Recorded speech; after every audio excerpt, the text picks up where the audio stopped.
I'm so excited to be here, you guys. And like we can all agree, right? That Dr. Young is a total treasure.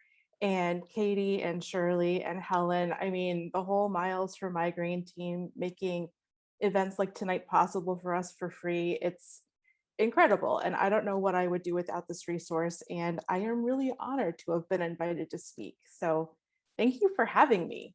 Thanks so much. And yeah, I'm really excited. And I'm excited to be back for the second time. So I feel like I must have done something right the first time. Tonight, though, I'm actually going to try something a little bit different than I did last time. And I'm calling it radical honesty. So nod along with me if you can relate to this. Someone in your life asks how you are, and rather than acknowledging that you're having a rough stretch, you automatically say, I'm okay. How are you?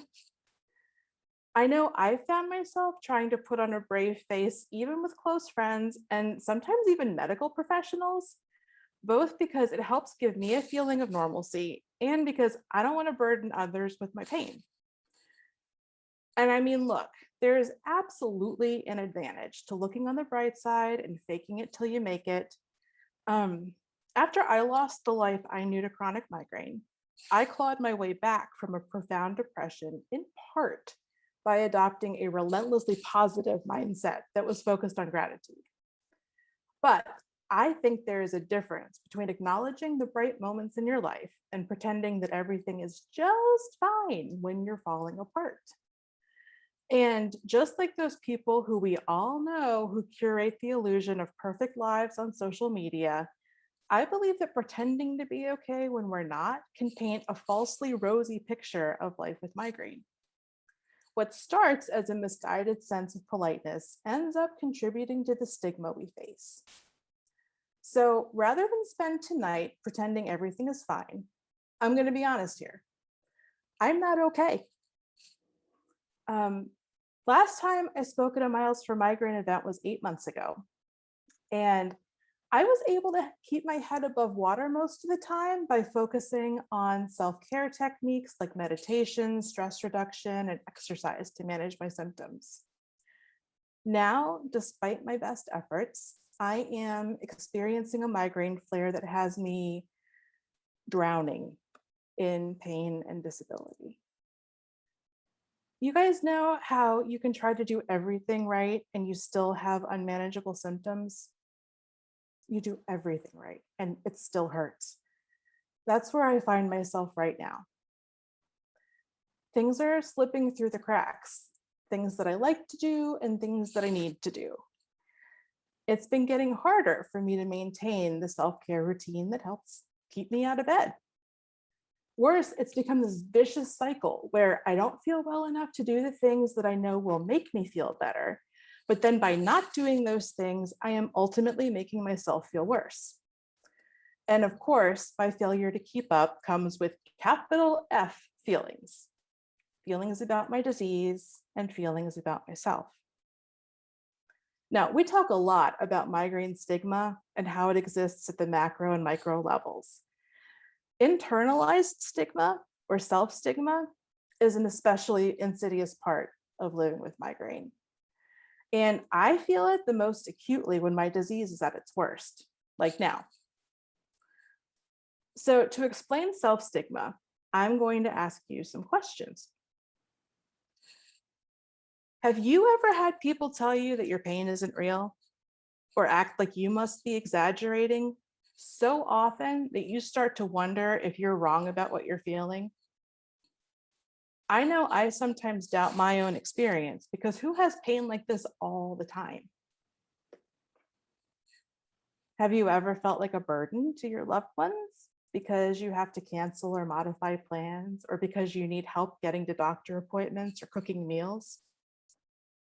My network of caregivers is generous and understanding. And actually, my whole family is here right now listening to me talk, and my parents and boyfriend are wearing their purple shades for migraine. They are amazing. But I still feel ashamed every time I have to call one of them to say I can't make it to X event because my pain or my vertigo or my nausea is too bad. And it weighs on me how much my boyfriend takes care of me and how that changes our relationship. Have you ever felt worthless because you can no longer do the things you used to, or because you're no longer working? The disability that I've experienced as a result of migraine has completely changed how I feel about myself. I've worked hard to build a good life that includes my illness, but I still grieve for what I had to leave behind when I got sick. And I sometimes feel like a shadow of myself. I realize that I judge myself a lot, but in many cases, it's because others have been judging me too. Former friends who thought I was being flaky when I needed to cancel plans. Former bosses who thought I was hungover when I called in sick. Even former doctors who told me I couldn't be helped when my medications didn't work. Over time, I started to believe that I was flaky and exaggerating my pain and beyond help. I internalized all of that shame and doubt and blame. Friends, that is self-stigma. And let me tell you, it does not help migraine pain.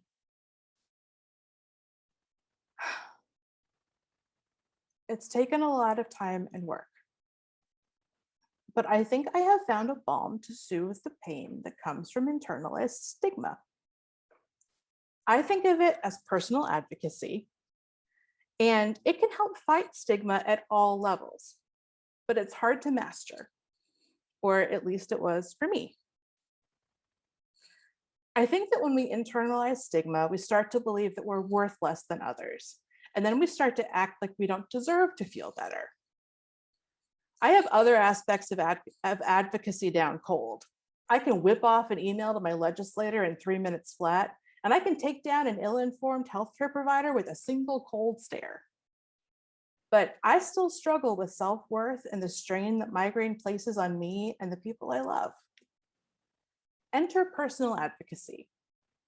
Now, this might be slightly different for everyone because it's personal advocacy. But here are 3 ways that I practice it.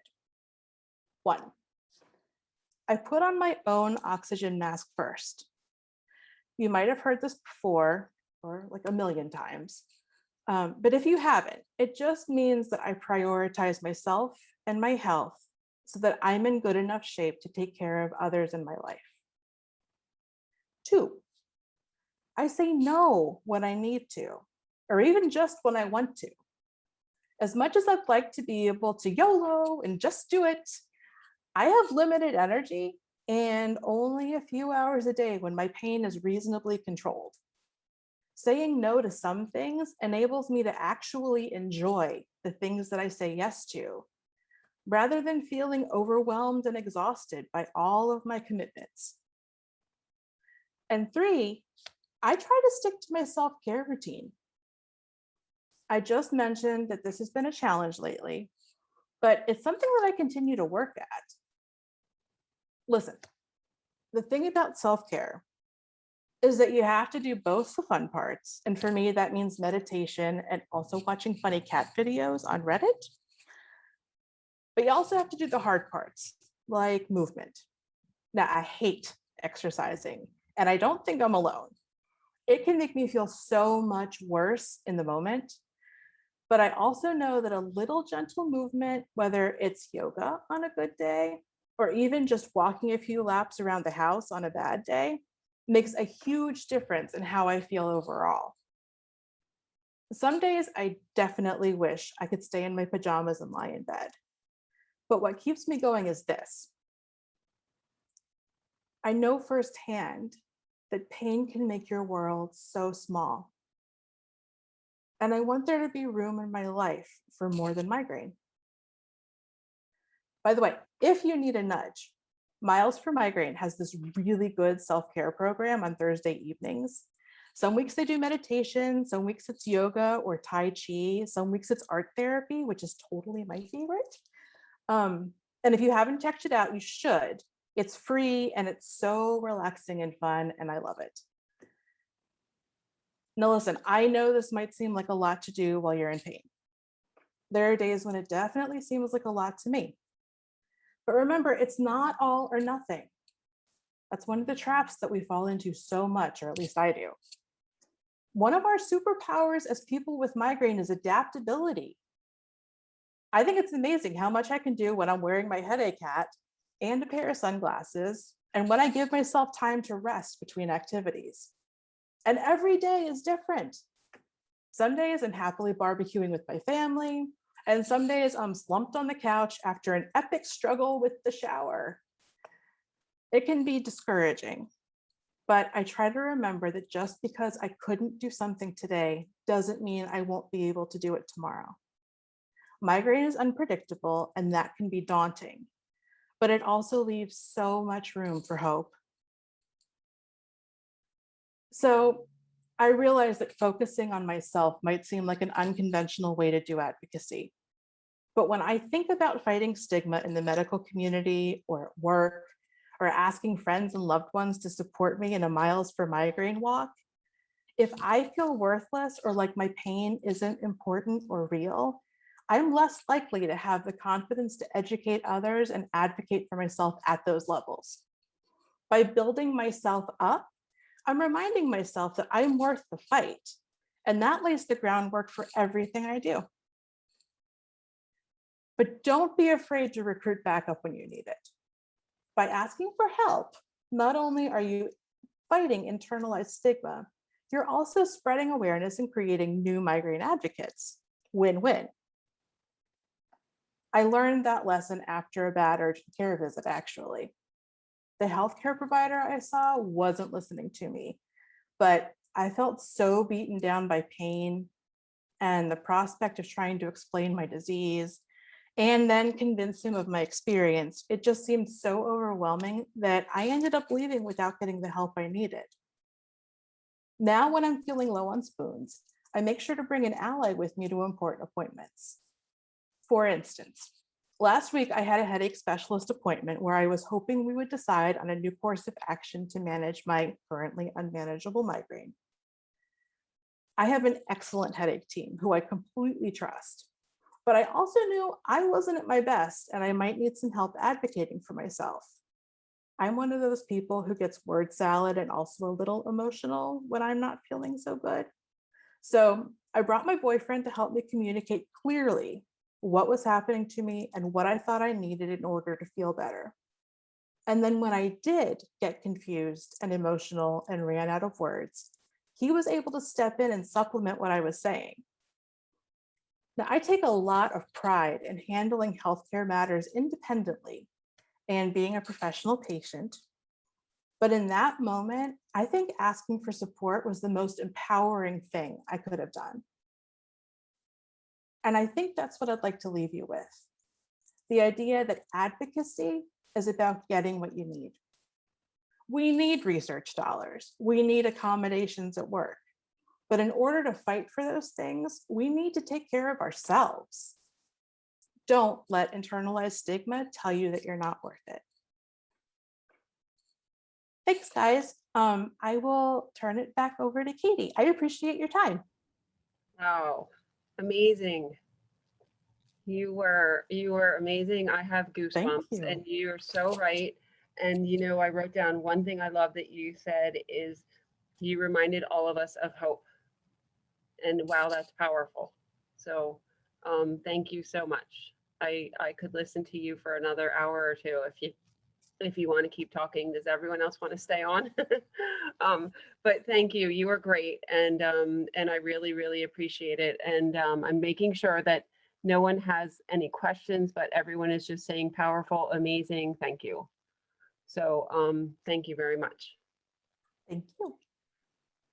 So having said that, Actually, there's one question oh, in there. is there? I'm sorry, I didn't see it. No, that's okay. It says, Sarah, what do you think about programs like Curable, the mind and body approach for chronic migraine, the idea that we might have less pain or even no longer have migraine with mind body so far not worked for me? That, assuming you know what that is, Curable. I do. I have used Curable a little bit. I have to say, I have a slight preference for Control M. That's what I'm using right now. But, you know, it comes down to the fact that we are never going to have a, well, it's not that we're never going to have a cure for migraine, but I think that it's maybe a little unrealistic to think that anything is going to take away our pain completely. At least that's the conclusion I've come to after 9 years of 24/7 pain. And I've learned that I can be okay with living with some pain. What's important to me is that I change the way I think about it. And apps like Curable, Control M, they make it easier for me to live with it by keeping it to a manageable level. And they also help me change the way I think about my pain so that it doesn't take up so much space in my life. The techniques that you learn, the relaxation, the stress management, the communication techniques even, and the meditation, to me, they all sort of changed my relationship with pain. And that was what was more important than actually relieving my pain. It actually was sort of a huge breakthrough for me that I could live successfully with pain and I didn't have to cure it in order to have a happy and fulfilling life. So I guess I would say, I don't think that it's a cure-all, but for me, it has been well worth using those mind-body tools. That's a great point. And you didn't, you weren't fighting it anymore. You were kind of just living Exactly. next to it, I guess, right? I read somewhere once that you have to make pain your friend. And it's part of, I guess, the idea of radical acceptance and this idea that you can have a good life even if it doesn't look the way you thought it would. And once I was really able to embrace that, everything changed for me. Excellent point. Thank you so much. Shirley, thank you.